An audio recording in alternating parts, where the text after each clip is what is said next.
नमस्कार, मैं डॉक्टर श्रद्धा वशिष्ठ आपका हमारे YouTube चैनल सबकी शिक्षा में बेहद स्वागत करती हूँ। हम सब माता पिता और घर वाले नर्सरी स्कूल एडमिशन को लेकर बहुत ज़्यादा क्यूरियस हैं, क्योंकि कहीं ना कहीं हम नर्सरी स्कूल एडमिशन को नर्सरी में ही एडमिशन मानकर नहीं चल रहे, बल्कि हम में से बहुत माता पिता सोच रहे हैं कि सेम स्कूल से ही अपने बच्चों को क्लास 5 तो करवाएंगे ही, और मेरे जैसे पेरेंट्स सोच रहे हैं कि सेम स्कूल से बच्चों की पूरी स्कूलिंग करवाएंगे, यानी कि बच्चों को क्लास 12 तक सेम स्कूल में ही रखेंगे। ये सारी बातें नर्सरी स्कूल एडमिशन को बहुत ज़्यादा इम्पॉर्टेंट बना देती हैं और उसे और भी ज़्यादा क्रूशियल बना देती हैं। इस साल मेरा बेटा व्योम भी नर्सरी में एडमिशन लेगा, वह भी अपनी फॉर्मल स्कूल एजुकेशन स्टार्ट करेगा।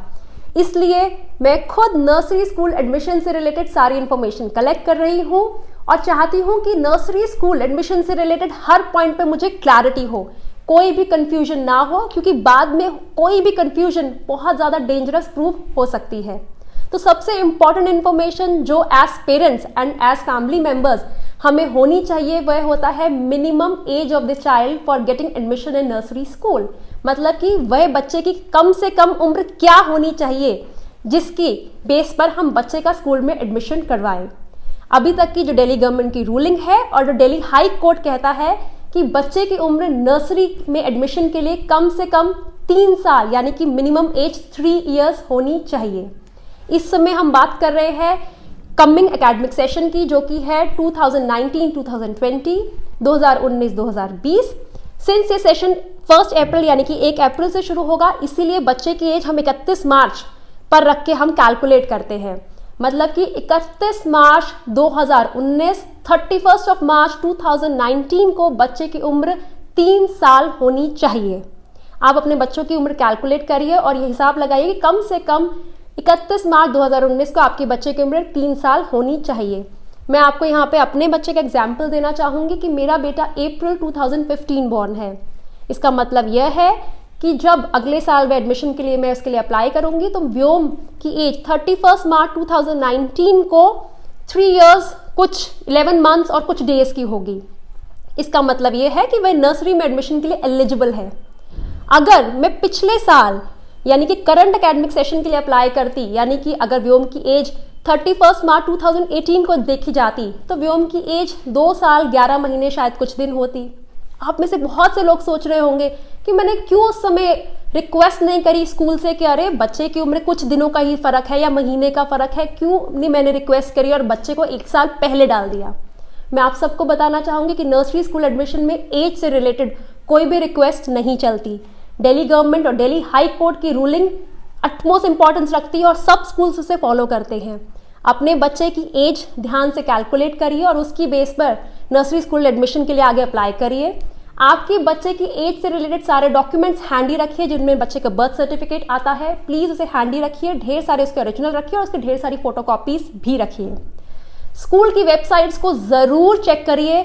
आप जिन भी स्कूल्स में अपने बच्चे का एडमिशन करवाना चाहते हैं, 2 स्कूल, 5 स्कूल, 10 स्कूल जिनमें आप इंटरेस्टेड हैं, आप चाहते हैं कि इन स्कूल में से किसी भी स्कूल में हमारे बच्चे का एडमिशन हो जाए, तो उन सब की वेबसाइट्स को ज़रूर चेक करते रहिए।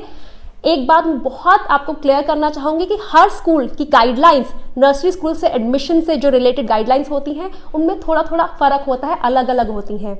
इसीलिए ऐसा नहीं है कि अगर आपने एक स्कूल की गाइडलाइन पढ़ ली है तो इसका मतलब यह है कि दूसरे स्कूल की गाइडलाइन आपको पढ़ने की ज़रूरत नहीं है।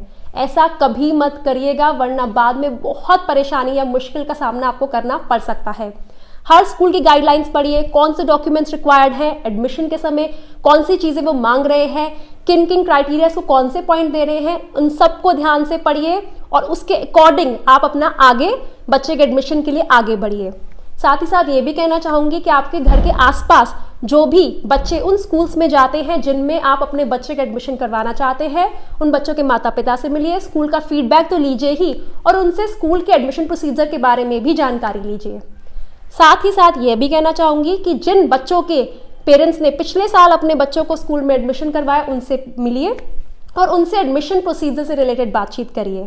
सुनिए सबकी, हमारे YouTube चैनल पे हम जो वीडियो दिखा रहे हैं वो ज़रूर देखिए, पेरेंट्स वगैरह से बात करिए, पड़ोसियों वगैरह से इन्फॉर्मेशन लीजिए, लेकिन स्कूल वेबसाइट्स की इन्फॉर्मेशन जो होगी उसे फाइनल करके रखिएगा, वही फाइनल इन्फॉर्मेशन है। इसका मतलब है सुनिए सबकी और फाइनली जो स्कूल की वेबसाइट में दिया है उसके अकॉर्डिंग आप एक्ट करिए। उम्मीद करते हैं आपको हमारा ये वीडियो अच्छा लगा होगा, तो प्लीज़ हमारे वीडियो को लाइक करें और हमारे चैनल को सब्सक्राइब करें। हमारे चैनल का नाम है सबकी शिक्षा। आपकी स्क्रीन के नीचे रेड कलर का आइकन होगा, जल्दी से उसे प्रेस कर दीजिए और हमारा सब्सक्रिप्शन ले लीजिए। साथ ही एक बेल आइकन भी होगा, उसे भी प्रेस कर दीजिएगा। नर्सरी स्कूल एडमिशन से रिलेटेड जो हम फर्दर वीडियोस अपलोड करेंगे, आपको उनकी नोटिफिकेशन एकदम पहुंच जाएंगी। तो चलिए हम सब मिलकर उम्मीद करें और आशा करें कि हमारे बच्चों का बहुत सुंदर भविष्य हो और हम सब मिलकर उसके लिए मेहनत करें और हम सब मिलकर आगे बढ़ाएं एक कदम रोशनी की राह की ओर। अब मुझे डॉक्टर श्रद्धा वशिष्ठ को इजाजत दीजिए। नमस्कार।